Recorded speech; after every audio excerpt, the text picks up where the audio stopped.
Assalamualaikum warahmatullahi wabarakatuh.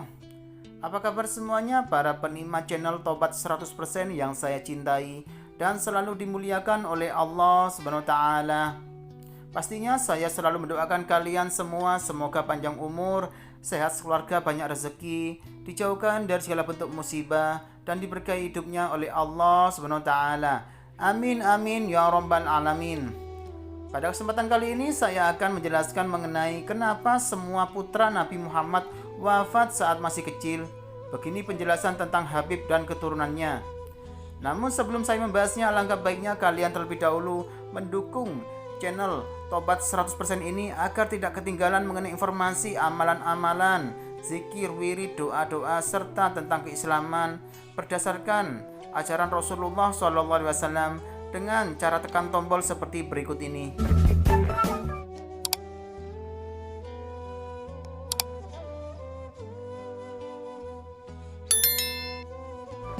Terima kasih sudah mendukung channel Tobat 100%. Semoga channel ini selalu membawa keberkahan dan menjadi tempat terbaik dalam mencari ilmu tentang keislaman. Amin amin ya rabbal alamin.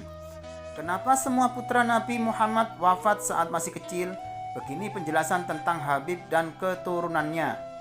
Salah satu pertanyaan yang kerap ditanya tentang Nabi Muhammad adalah kenapa semua putra beliau wafat saat masih kecil? Nabi Muhammad SAW adalah Nabi dan Rasul Allah Subhanahu Wa Taala.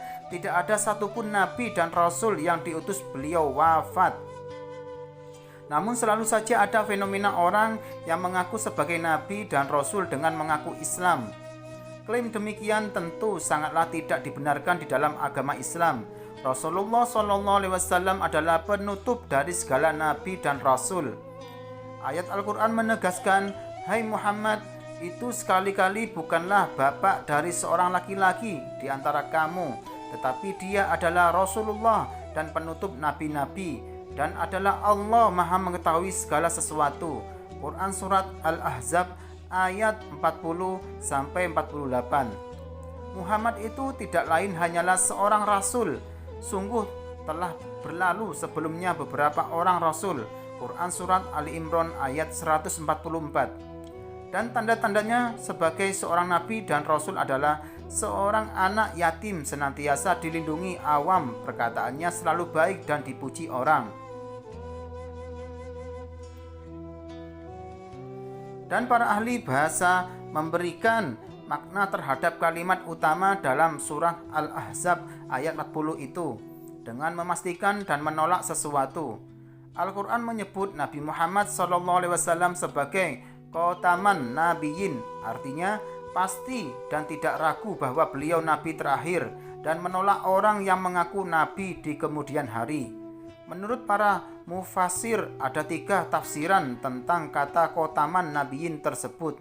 Pertama, Khotama Nubuwah, penutup kenabian. Kedua, Allah SWT menyempurnakan kenabian dan Rasul sejak awal sampai akhir dengan diutusnya Rasulullah SAW.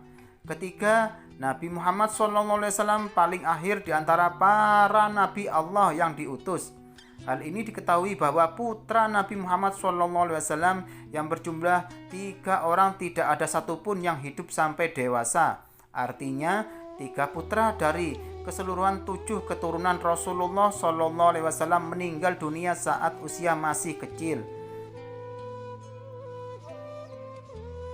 Seperti kita ketahui, Nabi Muhammad memiliki 7 anak, diantaranya 3 orang putra dan 4 orang putri. Anak yang pertama Al-Qasim bin Muhammad, yang kedua Abdullah bin Muhammad, selanjutnya Zainal binti Muhammad, kemudian Ruqayyah binti Muhammad, Ummu Kulsum binti Muhammad, Fatimah Az-Zahra binti Muhammad, Ibrahim bin Muhammad. Seperti yang kita ketahui, dari ketiga putra yang dimiliki Nabi Muhammad tersebut semua wafat ketika masih kecil. Berikut kisah tentang rahasia di balik wafatnya seluruh putra Nabi Muhammad. Disebutkan dalam kisah Tariq Al-Hadis Walah Nabawiyah karya Asy-Syaikh Muhammad bin Alawi Al-Maliki Al-Hasani, putra putri Rasulullah sebagai berikut. Al-Qasim seorang laki-laki anak pertama Rasulullah SAW yang dilahirkan dan meninggal sebelum masuk masa kenabian atau masa mulai turunnya wahyu kepada Nabi Muhammad. Ketika meninggal ia masih berusia 2 tahun. Abdullah tidak pernah menemui masa kenabian. Zainab anak perempuan Rasulullah SAW yang tertua melahirkan anak yang bernama Ali dan Yahya yang keduanya meninggal waktu masih kecil. Ruqayyah putri Rasulullah SAW yang diperistri oleh Utsman bin Affan melahirkan seorang anak yang bernama Abdullah. Putri Rasulullah SAW ini wafat pada hari ketika Zaid bin Haritsah menyampaikan berita gembira tentang kemenangan kaum muslimin dalam pertempuran Badar. Ummu Kulsum putri Nabi Muhammad SAW yang dinikahi Utsman bin Affan setelah saudarinya Ruqayyah tanpa memiliki anak. Fatimah putri Nabi Muhammad yang diperistri Ali bin Abi Thalib melahirkan anak bernama Hasan Husain, Muhsin, Ruqayyah, Zainab dan Ummu Kulsum. Adapun Muhsin dan Ummu Kulsum meninggal pada waktu masih kecil. Ibrahim putra Rasulullah SAW wafat saat berumur 70 hari. Ada pula yang mengatakan saat berusia 7 bulan dan yang lain berpendapat berumur 8 bulan. Semua putri Rasulullah SAW pernah mengalami masa kenabian masuk Islam dan turut berhijrah ke Madinah. Adapun Ibrahim dilahirkan di Madinah oleh istri Nabi Muhammad SAW yang bernama Maria Al-Qibtiyah. Semua anak-anak Nabi Muhammad meninggal saat beliau masih hidup kecuali Fatimah Az-Zahra radhiyallahu anha yang wafat paling terakhir. Fatimah wafat 7 bulan setelah Rasulullah SAW meninggal dunia. Kenapa semua putra Nabi diwafatkan masih kecil? Ini karena Nabi Muhammad telah ditetapkan sebagai Nabi terakhir sebagaimana yang dinyatakan Al-Quran surat Al-Ahzab ayat 40-48. Tetapi dia adalah Rasulullah dan penutup para nabi, dan padahal Allah Maha mengetahui segala sesuatu. Quran surat Al-Ahzab ayat 40-48. Seandainya putra-putra beliau tumbuh dewasa, maka mereka hanya akan menjadi orang biasa dan tidak akan mungkin menjadi nabi. Padahal nabi-nabi yang lain mempunyai putra-putra yang juga menjadi nabi, seperti Nabi Ibrahim alaihissalam yang punya anak Nabi Ismail alaihissalam dan Nabi Ishak alaihissalam.